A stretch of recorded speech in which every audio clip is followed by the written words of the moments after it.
안녕하세요. 저는 서열학원에서 수학을 가르치고 있는 소순영이라고 합니다.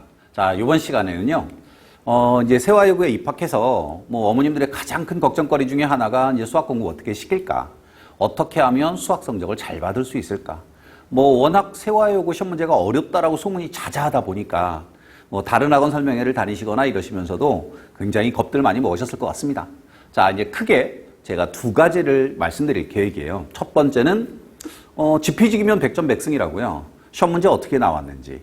그리고 막연히 어렵다가 아니라 실제적으로 시험 문제가 이러이러해서 우리 아이들이 시험을 잘 못 보더라 말씀드릴 거고요. 자, 두 번째. 그러면 그것을 극복하기 위해서 우리는 어떻게 공부를 할까? 대신 꼭 당부드리고 싶은 말씀 중에 하나는 뭐냐면 어머니들 예전 전부 학창시절 겪어보셨잖아요. 수학이라고 하는 과목 자체가 한 달, 두 달 열심히 하거나 아니면 좋은 선생님 만나서 공부를 아이가 열심히 했다라고 해서 갑자기 하루아침에 성적이 껑충 뛸 수는 없다. 그러니까 그건 인정하셔야 될 것 같습니다. 우리 아이가 점진적으로 발전할 수 있고요. 그 다음에 고등학교 들어가서 이놈이 중학교 때하고는 다르게 뭔가 하려는 노력, 의지도 보이고 실제로 노력도 하네? 저는 우리 아이들이 그렇게 점점 본인이 하고 싶어하고 하려는 의지를 갖고 점차 변화해 가면서 실력이 조금씩 올라갈 수 있다고 생각합니다. 사실 좀 웃긴 얘기긴 하지만요. 제가 제일 좋아하는 얘기 중에 하나가 바로 그거거든요. 저희가 이렇게 김치 담아서 냉장고에 넣어놓거나 또는 밖에 내놓으면 하루하루 그 김치 맛이 달라지는 거 못 느낄 수 있을 것 같아요. 그렇지만 일주일 지나고 한 달 지나면 처음과 다르게 틀림없이 그 김치는 잘 숙성이 됐거나 또는 너무 쉬어서 못 먹거나 이런 변화를 우리가 느낄 수 있습니다. 우리 아이들에게도 그런 변화를 느끼는 것이 어떨까? 일단 한번 말씀을 드리고요. 자, 그럼 첫 번째부터 말씀드릴게요. 세화여고 문제 어떻게 나오느냐? 물론 이게 선생님들이 작년 선생님과 올해 선생님 또 재작년 선생님과 올해 선생님이 다르다 보니까 출제 경향은 약간씩 다를 수밖에 없어요. 그렇지만 세화여고의 전체적인 기조는 바로 부교재 활용이 그 어떤 학교보다 높다라는 겁니다. 작년 시험 문제 이건 크게 중요하다고 생각하지 않습니다. 그냥 이건 참고적으로 보시면 될 것 같고요. 자, 두 번째입니다. 부교재 반영 비율이 높다. 그러면 부교재 반영을 도대체 어떻게 하며 나는 어떻게 대응을 하는 것이 좋겠느냐. 자, 이제 뒤에 가서 차차 말씀드리도록 하고요. 작년 시험 문제를 놓고 봤을 때 부교재 12문항. 그러면 모두 20문항 중에서 12문항이 부교재. 재작년에 비해서 상대적으로 굉장히 반영 비율이 높아졌습니다. 그런데 또 아이러니한 건요. 2학기 들어서면서 실제로 1학기 중간고사 시험은 이랬는데 2학기 들어서니 부교재의 반영 비율이 이렇게까지 높진 않았습니다. 자, 그러다 보니까 도대체 어느 장단에 맞춰서 춤을 춰야 될지. 그렇지만 분명한 것 부교재의 활용 빈도는 당연히 존재한다. 그러면 반영 비율이 늘 이렇지 않고 기말고사 2학기처럼 약간의 반영 비율이 낮춰지면 어떻게 될까? 실제로 절반도 안 됐거든요. 2학기에는 결국 수학이라는 학문 자체를 잘해야 된다는 것 같아요. 그 말씀은 개념 공부 철저히 하라는 겁니다. 부교재 반영 비율이 높으니까 부교재 딸딸딸 풀면 우리 아이 성적 잘 받을까? 자, 그러다가 덜컥 작년 2학기, 1학년들 2학기 시험 문제처럼 부교재 반영 비율이 갑자기 뚝 떨어지면 그냥 아무 아이가 할 수 있는 일이 없을 것 같습니다. 결국 기본적으로 우리 아이의 수학 실력을 쌓는 것을 할 수 있어야 되고 그래서 기본부터 차근차근 가야 된다. 전체적인 작년 중간고사 난이도입니다. 1학기 높았습니다. 당연히 부교재 반영 비율이 높다 보니 어쩔 수 없습니다. 그래서 시간 안배의 주의. 자, 이제 시간 또 어떻게 안배해야 되느냐? 그 부분도 뒤에 가서 설명드리겠습니다. 샌등을 통한 시간 확보도 중요하다. 역시 뒷부분에 가서 제가 수업을 어떻게 진행할 거며 테스트나 클리닉을 어떻게 할 건지는 바로 전부 다 이런 것과 아주 밀접한 연관이 있다고 생각하시면 되고요. 서술형 배점이 상위권에 유리하다고 하는 건요. 비록 서술형 문항은 4문항밖에 없지만 1, 2번 문제하고 3, 4번 문제의 배점 차이가 좀 컸습니다. 그러니까 1, 2번 좀 약간 쉽다라고 느껴지는 거는 배점이 낮은 반면 뒷부분 3, 4번으로 가면서 난이도도 높고 배점이 높다 보니 실질적으로 거의 대부분의 아이들은 서술형 3, 4번 문제는 건드리지도 못합니다. 왜? 시간이 턱도 없이 부족하기 때문에. 그러면 우리 아이들이 20문제를 50분에 푸는 게 시간이 부족한가? 그렇습니다. 시험 문제를 끝까지 보고 다 풀어보고 답안을 제출하는 아이는 그리 많지 않다라고 생각하시면 되고요. 1등급 아이들 정도라고 생각하시면 될 것 같아요. 자, 구체적으로 보여드립니다. 작년 1학기 중간고사 세화여고 시험 문제를 분석한 내용입니다. 물론 어머님들이 뭐 인근 학원들 많이 다니시겠지만 그냥 막연하게 어렵다라기보다 이 문제는 어떤 참고서나 어떤 책을 통해서 풀 수 있다. 아니면 유사 문제가 어디에 있더라. 그 다음에 부교재 문제를 적극 활용해서 내는데 어떻게 내는지도 굉장히 중요하잖아요. 어느 정도의 난이도의 문제를 내는지도 중요하고. 자, 작년 세화여고 부교재는요. 레벨 1, 레벨 2, 레벨 3 이렇게 3단계로 구성이 돼 있었어요. 그렇지만 이 레벨 1, 2, 3를 구분하는 건 선생님들이 개인적으로 하십니다. 절대적 난이도라는 건 있을 수 없어요. 그러니까 누가 봐도 이건 레벨 1이지만 이게 왜 레벨 1이지? 그런 문제도 있고요. 레벨 3에 들어가 있긴 하지만 그냥 제가 볼 때 야, 이건 레벨 3 정도는 아닌 것 같아. 레벨 2 정도면 괜찮지 않을까? 아이들하고 얘기하면서 그럼 왜 이게 중요하냐면요. 레벨 1이나 이런 데 있는 건 별로 상관없는 것 같아요. 그렇지만 레벨 3에 들어가는 순간 우리 아이들은 겁먹습니다. 이거 엄청 어려운 거 아니야? 라고 생각할 수도 있거든요. 그래서 그 레벨 1, 2, 3는 저는 그냥 굉장히 중요하다고 생각하는데 실질적으로 아이들이 대부분 부교재를 갖고 공부할 때 첫 번째, 저는 아이들한테 그렇게 얘기하거든요. 야, 레벨 3는 처음에는 풀지 말자. 왜? 너무 어렵고 안 되는 것 같고 스트레스 받을 이유 없다. 나중에 가서 풀면 충분히 풀 수 있다. 자, 그럼 이제 다시 돌아가서요. 작년 문제 보시면 부교재라고 표시되어 있는, 요 부교재라고 표시되어 있는 부분 12문제가 객관식 2번부터 나옵니다. 자, 그러면 빈칸은 도대체 뭐냐? 빈칸은 제가 유사 문제를 못 찾은 겁니다. 숫자는 뭐냐? 네, 눈치채셨겠죠? 센입니다. 자, 그래서 저는 세화여고 내신을 준비하기 위한 첫 번째는 뭐냐? 바로 센입니다. 센을 통해서 기본적인 문제들을 풀 수 있어야 되고 거기에 그걸 최대한 빨리 풀어야 되고 그래서 부교재에서 나오는 이런 유형의 난이도 있는 문제를 풀기 위한 절대 시간을 확보하자. 그걸 도와주는 책이 바로 센이다. 그러니까 결국 쉽게 말씀드리면 이겁니다. 우리가 문제를 딱 접했을 때 저 같은 경우도 예를 들어서 아이들이 어떤 문제를 질문하러 와요. 문제를 딱 보는 순간 이거 내가 풀 수 있겠는데? 그것도 금방? 이거는 조금 생각해야 될 것 같은데? 자, 이런 식의 판단이 들거든요. 예전에 어머님들께서도 학창시절 수학 문제를 딱 접하면 문제를 읽는 순간 그냥 저는 그렇게 생각합니다. 어느 정도 판가름은 되는 것 같아요. 풀 수 있다? 없다. 내지는 좀 까다롭다. 뭐 이런 식의 판단. 내신은요. 그 판단을 하면 안 된다는 거죠. 앞부분의 문제일수록 더더군다나 그렇습니다. 읽으면 거의 무조건 반사로 문제를 풀어야 합니다. 지금 여기 보시면 이게 아까 문제가 실제로 20개라고 말씀드렸지만 서술형에 보시면 2번이 1, 2번으로 되어 있으니까 모두 21문제라고 보고요. 자, 21문제를 50분에 푼다라고 하면 20문제여도 한 문항당 2분 30초에 풀어야 됩니다. 가능할까요? 저는 어렵다고 생각합니다. 도대체 이런 시험지를 50분에 정확하게 풀어내는 아이들은 수학을 얼마나 잘하는 걸까? 어머님들 예전에 수학 공부 다 해보셨으니까 문제 하나 읽고 고민하고 뭔가 계산하다 틀리고 다시 돌아가고 이러면 5분 훌쩍 넘어갑니다. 그런데 우리 아이들은 50분에 이 모든 걸 해결해야 합니다. 쉽지 않은 겁니다. 제가 자꾸 센을 강조하는 첫 번째 이유는 어쩔 수 없는 겁니다. 20문제 주고 3시간 주고 야 풀어 그러면 센을 그렇게 열심히까지 볼 필요 없을 것 같고요. 외우라는 소리도 하지 않을 것 같고요. 반복도 하라고 하는 소리 하지 않을 것 같아요. 그렇지만 짧은 시간 동안 많은 문제를 풀어야 되다 보면 어쩔 수 없습니다. 시간 확보는 센이 도와줍니다. 뒷부분에 가서 조금 더 센을 어떻게 활용할지는 설명드리겠습니다. 여기에 약간 제가 음영 표시를 넣는 문제가 있습니다. 사실 이게 별로 중요하지 않은 건 작년과 올해의 출제 경향이 완벽히 똑같다. 그럴 수는 없잖아요. 그냥 참고하시면 되는 거고요. 여기 이렇게 약간 이렇게 화살표 같은 게 있어요. 그건 뭐냐면 부교재 문제를 이용해서 시험 문제를 냈는데 어렵게 바꿨다는 뜻입니다. 변형했는데 좀 어렵게 바꿨다. 자, 여기 보시면 옆으로 화살표가 있습니다. 그거는 부교재와 거의 똑같게 숫자만 바꾼다거나 이런 유형. 그러면 좀 더 우리 아이들이 느낄 때 바람직한 거, 화살표가 밑으로 가는 게 있어야 되잖아요. 쉽게 바꿔줘야 되는데 그런 건 눈을 씻고 봐도 없습니다. 자, 그래서 참고 한번 하시면 되고요. 자, 이제 예를 잠깐 보여드릴게요.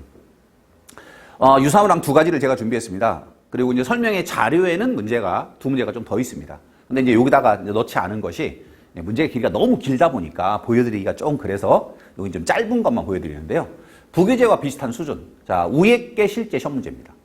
밑에 게 부교재 문제입니다. 작년 부교재 기준 146번 문제. 자, 두 문제를 가만 보시면요. 거의 똑같습니다. 자, 이런 건 유사 수준의 변형 문제. 자, 두 번째 모양은요. 이것도 그냥 아주 짤막합니다. 완벽히 똑같습니다. 사실은. 보시면 이건 실제 시험 문제고요. 이거는 부교재 문제입니다. 잘 보이실런지 모르겠는데 3 절대값 x제곱 마이너스 5 절대값 x 마이너스 2 이퀄 0이라는 방정식을 풀어라 이건데 그러면 어떻게 바꿨느냐? 갑자기 절대값 요 하나를 더 붙여놨습니다. 그러니까 얘보다는 이게 더 어려워졌죠. 물론 엄청나게 어려워진 것도 아니고요. 아이러니하게도 우리 아이들 이 문제도 실제로 되게 어려워했을 것 같아요. 그리고 객관식 6번에 있는 문제입니다. 아까 제가 레벨 1, 2, 3 있다고 말씀드렸잖아요. 이 문제는 레벨 1입니다. 이게 정말로 레벨 1일까요? 그냥 제가 생각할 때 레벨 1은요. 아이들이 그냥 보는 즉시 풀 수 있어야 돼요. 근데 우리 아이들 아까 제가 이거 절대값 기호라고 읽었던 기호 있지 않습니까? 그 기호가 나오는 순간 벌벌벌 떱니다. 그러니까 이건 레벨 1이 제가 생각할 때는 아니라는 거죠. 적어도 레벨 2 정도에는 있어야 되는 문제 같아 보이는데 어쨌든 작년 부교재 레벨 1 상향 변형했다라고 볼 수 있습니다. 어쨌든 부교재는 열심히 풀어야죠. 열심히 풀고 거기서 시험 문제를 많이 내긴 하지만 부교재를 열심히 풀기 위해서 우리 아이들이 반드시 거쳐가야 되는 과정은 있다라는 겁니다. 자, 그래서 참고적으로 이제 하나 더 보여드리는 건 재작년 2020학년 1학기 중간고사 시험 문제고요. 여긴 제가 A-, B-, A- 뭐 이렇게 표시했습니다. 역시 센입니다. 센의 A 단계, B 단계란 뜻입니다. 그 다음에 보시면 이건 자이스톨이란 뜻입니다.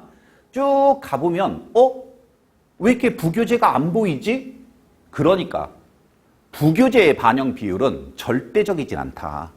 틀림없이 반영은 한다. 그리고 객관식의 끝부분에 있는 문제. 이게 결국은 어려운 문제거든요. 작년 문제도요.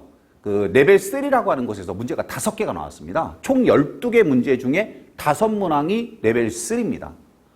제가 느끼기에 그래요. 아이들하고 현장에서 공부해보면 우리 아이들은 레벨 3 그리고 레벨 3에 나오는 문제들은 대부분 학력평가 기출문제 중에서 어려운 유형들이거든요.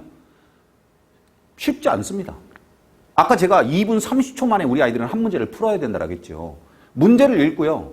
이해하는데 2분 30도 택도 없습니다. 그러면 어떻게 해야 되느냐? 시간을 앞부분에서 세이브해야 된다. 그런데 재작년 같으면 센에 있는 유형의 문제들로 앞부분이 꽉 채워지다 보니 가능했을 것 같지만 작년 중간고사 문제는 별로 그래 보이지 않는다는 거죠. 그래서 평균 점수가 작년 같은 경우 어머님들이 생각하는 점수보다 훨씬 낮습니다. 아이들이 객관식 기준 30점대고요.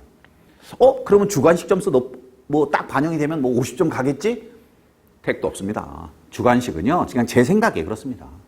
한 문제 쓰면 많이 쓸까 말까. 실질적으로 주관식 문제는 구경도 못할 가능성도 높고요. 작년에도 보시면 부교재, 재작년에 보시면 부교재 문제 6개 있습니다. 작년 기준 절반밖에 안 됩니다. 작년도 2학기에는 내용이 달라졌다라고 말씀드렸습니다. 자, 그러면 이제 세화여고 기출 문제는 어떻다? 부교재 문제를 낸다. 특히 분명한 사실, 어려운 문제는 변별력을 가려야 되는 문제는 100% 부교재다 라고 생각하시면 됩니다. 객관식 뒷부분에 있는 4, 5개의 문제, 서술형에 나오는 끝부분에 1, 2개의 문제, 얘는 100% 부교재다. 그 앞부분에 부교재 문제가 있을 수도 있고 없을 수도 있는데 그건 출제하는 선생님 마음인 것 같다. 자, 그러면 이제 출제 경향은 전반적으로 이렇다고 보시면 되고요. 책은 2권으로 족합니다. 센을 잘 풀 수 있으면 되고 그리고는 부교재 문제인데 어떻게 공부해야 될까요? 도대체 어떤 책을 공부해야 될까요? 그래서 제가 제안드리는 겁니다. 첫 번째는 센입니다. 그리고 무조건 이 순서를 거쳐야 됩니다. 건너뛸 수 없습니다. 아, 우리 아이는 100점이 목표야. 우리 아이는 90점 받고 싶어. 그러니까 부교재 문제가 어렵다니 부교재 문제 열심히 풀어야지. 자, 부교재 문제는 거저 푸나요? 그 앞에 있는 문제는 쉬운 문제, 기본적인 문제, 어떻게? 그건 연습 안 하나요? 그래서 반드시 거쳐가시라는 겁니다. 센을 거쳐라.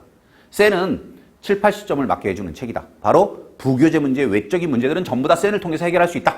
물론 제가 이렇게 말씀드리니까 어머님들 생각하기에 아, 저 선생님이 뭐 센 홍보대사야? 라고 생각하실 수도 있어요. 센이라는 책만이 가능하다가 아닙니다. 센은요, 유형집입니다. 뭐 개념을이라는 책이 있을 수도 있고요. 또 다른 책이 있을 수도 있습니다. 근데 그냥 제가 볼 때 아이들이 가장 보기 편할 수 있고 가장 효과가 좋은 책은 바로 센인 것 같습니다. 일품도 비슷한데요. 일품은 문제수가 너무 적고요. 그 다음에 사실은 블랙라벨도 내신과 학력평가 기출문제집이긴 하지만 특히 내신 쪽에 어려운 유형의 기출문제이긴 하지만 세화여고뿐만 아니라 인근 학교들의 기출문제를 제가 이렇게 분석하면서 시중 참고서를 통해서 유사문제를 찾다 보면 블랙라벨은 볼 필요도 없다는 거죠. 유사문제가 거의 없습니다. 그런데 대부분 학원이나 어머님들이 생각하실 때 블랙라벨 꼭 봐야 된다라고 생각하시는데 아닙니다. 특히 세화여고 제가 볼 땐 별로 필요 없다는 겁니다. 자, 두 번째, 센이 도와주는 건 뭐냐? 시간 확보입니다. 아까 말씀드린 겁니다. 그러면 어떻게 시간 확보를 할 것이냐? 바로 뒤에서 설명드리겠습니다. 자, 그 다음에 이제 요게 끝났다 치면 반드시 기출문제. 물론 내신과 그리고 학력평가 기출문제들을 먼저 전체적으로 봐라. 자, 이걸 보는 이유는 뭐라고요? 부교재를 통해서 모든 시험 문제가 센을 제외한 나머지 문제들이 나올 수 있으면 나온다는 100% 확신만 있다면 건너뛰고 그냥 곧바로 부교재로 가겠는데 그게 아니라는 거잖아요. 작년 시험 문제를 볼 때 제가 유사 문제 못 찾은 게 있다고 말씀드렸지 않습니까? 자, 그 문제들을 해결하려면 기본적으로 우리 아이들의 수학 실력은 쌓여야 된다는 겁니다. 누가 알려주지 않더라도 본인 스스로 시험장에서 문제를 해결할 수 있는 능력을 본인 스스로 키워야 된다는 뜻입니다. 그걸 하기 위해서 우리 아이들은 반드시 내신과 학력평가 기출문제들을 섭렵해야만 한다. 자, 이제 제가 수업하는 방법입니다. 이제 크게 두 가지입니다. 첫 번째는 개념. 확실한 기본 다지기 해야 된다. 기본적으로 우리 아이들의 수학 실력을 쌓아야 된다. 시험에 꼭 나오는 유형을 바로 요 시기에 다지는데요. 그거는 1주차와 3주차에 진행합니다. 시험 범위를 전체적으로 훑으면서 그리고 확실한 개념 머릿속에 정립하고요. 그러면 처음 보는 유형을 아이들 스스로가 풀 수 있게 됩니다. 자, 이때 바로 센의 문제를 연습을 시키는데요. 모든 아이들이 센에 나오는 문제들은 1분에서 길어야 1분 30초 이내에 풀 수 있도록 연습을 시킵니다. 그건 반복 학습 그리고 테스트 그 다음에 클리닉을 통해서 바로 이 과정을 완성시킬 거고 이로 인해서 우리 아이들의 시간이 세이브 될 수 있습니다. 구체적인 방법 잠시 또 뒤에 가서 말씀드리도록 하겠습니다. 자, 이제 두 번째, 결국은 뭐 내용 안다라고 해서 문제를 잘 푸는 건 아니니까 결국 문제를 열심히 풀어봐야 되는데 그럼 문제를 어떻게 풀 거냐? 그냥 크게 두 가지입니다. 많은 문제 풀어야 되고요. 다다익선입니다. 또 하나 중요한 건 반드시 뭐냐? 반복입니다. 왜 반복해야 될까요? 지금 문제를 풀면 시험을 지금 보는 건 아니잖아요. 시험은 아이들이 3월 달에 입학하고 나서 거의 2달 뒤에 봅니다. 그냥 제가 아이들을 현장에서 이렇게 학원에서 만나서 수업을 하다 보면 지난 시간에 배웠던 내용 물어봐도 깜빡깜빡 하는 경우가 많습니다. 뭐 예전에 그건 어머님들도 충분히 경험하셨잖아요. 틀림없이 내가 이거 한 달 전에 풀었는데 시험 때 시험지를 딱 보니까 이거 어디선가 본 것 같긴 한데 어떻게 푸는 거지? 가물가물할 수도 있습니다. 아까 시험장에서 문제를 보면 무조건 반사격으로 풀어야 된다고 했습니다. 생각하면 안 된다. 그러기 위해서 우리들은 무한반복합니다. 그 무한반복을 하기 위해서 아이들이 해야 되는 건 바로 오답노트입니다. 역시 이 부분도 뒤에 가서 설명드리겠습니다. 자, 그래서 이제 우리 세화여고 아이들은 센과 기출을 무한반복, 이게 뭐 말로는 무한반복인데요. 한 5번 이상 정도면 될 것 같고요. 그걸 오답노트를 통해서 해라. 그리고 나서 부교재로 깔끔하게 마무리. 물론 부교재도요. 레벨이 나눠져 있다 보니까 그것도 약간 보는 순서가 있을 수 있습니다. 그러니까 레벨 1 같은 경우는 우리 아까 첫 번째 1주에서 3주차 핵심 내용 정리하면서 그 다음에 유형 정리할 때 레벨 1의 문제는 풀 수 있습니다. 같이. 센과 마찬가지 같이 풀 수 있고요. 병행해서. 그러니까 부교재는 그냥 부교재를 쭉 몰아서 푸는 게 아니라 그것도 레벨에 맞춰서 풀어줘야 된다. 그러니까 레벨 2는 결국 이 문제 풀이를 하면 실전 연습, 또 다른 문제, 뭐 이런 내신과 기출 이런 거 풀면서 레벨 2 문제를 같이 병행할 수 있고요. 그리고 레벨 3는 최종적으로 뭐 시험 한 2, 3주 정도 남겨놓고 우리 아이들의 실력이 어쨌든 개인별로 최고조에 다다랐을 때 저는 레벨 3를 풀어야 된다고 생각해요. 그래서 어머님들이 이게 부교재도요. 그냥 단원별로 레벨 1, 2, 3가 되어져 있다 보니까 우리 책 이렇게 넘겨보니 너 왜 레벨 3는 너 빼고 안 풀어? 라고 걱정하실 거 없다는 겁니다. 시기적으로 레벨 1과 레벨 2와 레벨 3는 푸는 시기는 저는 달라져야 된다라고 생각하고요. 그렇게 푸는 아이들이 저는 똘똘하게 공부하는 아이라고 생각합니다. 자, 이제 좀 더 구체적으로 갑니다. 자, 이제 테스트입니다. 테스트는요, 매시간 30분 내외로 진행을 합니다. 자, 그런데 1주와 3주 차는 무조건 센을 갖고 봅니다. 아이들이 1주에서 3주 동안은 내용 정리하면서 센을 풀어옵니다. 자, 이제 지난 시간에 과제로 내줬던 센의 범위 중에서 20문제를 봅니다. 20문제를 전부 다 단답형으로 바꿉니다. 그러니까 실질적으로 아이들이 봤던 문제를 똑같이 내겠다는 겁니다. 객관식 문제를 전부 다 단답형으로 바꿉니다. 그리고 나서 전제가 있죠. 모든 문제를 1분 이내에 풀도록. 그러니까 시험 시간은 20분 내외의 시간을 주겠다는 뜻입니다. 어떤 단어는 1분 갖고 부족해? 그러면 1분 30초씩 주는 거고요. 어떤 단어는 야 이거 50초도 충분해. 너네가 열심히 풀었고 문제를 다 외우고 있다라면 50초 만에 풀 수 있어 라고 한다면 시간은 20분보다 적게 들어갈 겁니다. 그리고 모든 아이들이 다 20문제를 정해진 시간 내에 풀 수 없잖아요.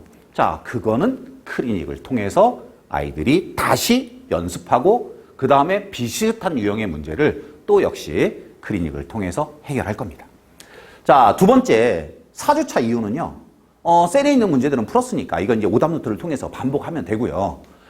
미니 시험 형태로 10문제 이내의 문제들을 가지고 요거는 이제 시험에 나올 만한 유형 정도 그리고 난이도.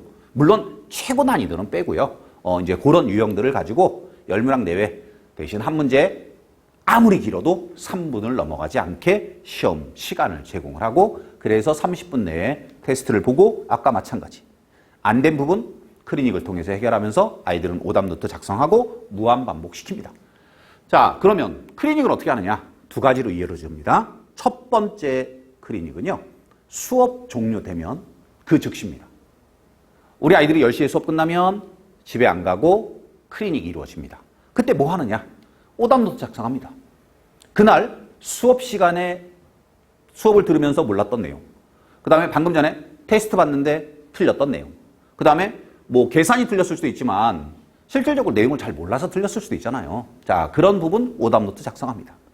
그래서 아이들이 칼과 그 다음에 뭐 풀과 또는 뭐 가위 갖고 다니고요. 오답노트는 제가 제공을 합니다. 그리고 이제 질의응답. 그래서 그날 모르는 내용을 정리하고 간다. 그래서 요 수업 후의 클리닉 시간은요. 획일적이진 않습니다. 제가 그냥 1시간, 적어도 1시간 정도는 다 같이 남고요. 그 다음에 이제 11시가 넘어가서 뭐 11시 반에 갈 수 있는 아이도 있고 경우에 따라서는 뭐 나는 12시까지 있다 갈래요? 12시에 갈 수도 있고요. 그래서 최소 1시간은 남아서 이런 정리 작업을 하고 간다. 자, 그런데 이제 문제가 있습니다. 수학은요, 뭐 다른 것도 똑같을 것 같아요. 단 2명의 아이가 모여있다 하더라도 수준 차이가 납니다. 그래서 저는 늘 아이들한테 우리가 같은 시간에 모여서 수업을 할 때는 똑같은 교재로 똑같은 문제를 푼다. 그렇지만 실질적으로 A라는 학생과 B라는 학생이 이 아이는 90점을 목표로 하지만 이 아이는 80점을 목표로 할 수도 있잖아요. 지금 개인적으로 실력 차이가 날 수 있으니까. 그래서 수업은 같게 하지만 반드시 과제는 달라야 된다고 생각합니다. 즉 공통과제도 있지만 이 아이가 공부하는 책과 이 아이가 공부하는 책이 다를 수도 있고요. 설사 똑같은 책을 공부하더라도 한 아이는 C단계까지 보지만 한 아이는 B단계까지만 보고 이와 같은 차이가 있어야 된다고 생각해요. 그래서 이 부분에 대한 클리닉을 두 번째로 진행합니다. 그거는 주말에 진행합니다. 토요일이나 일요일. 아직 시간은 정해지지 않았고요. 요거는 이제 아이들의 스케줄을 제가 또 봐야 되기 때문에 그래서 토요일이나 일요일 정해서 고 클리닉 시간은 개인 과제 확인하고 그리고 질의응답 받습니다.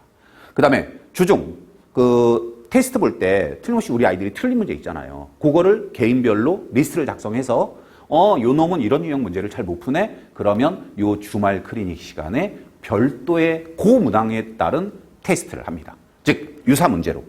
오답 노트는 만들었겠지만 이놈 복습했을까를 확인을 해줘야 되기 때문에 그래서 약점 문항 클리닉은 주말 클리닉 시간에 진행을 합니다.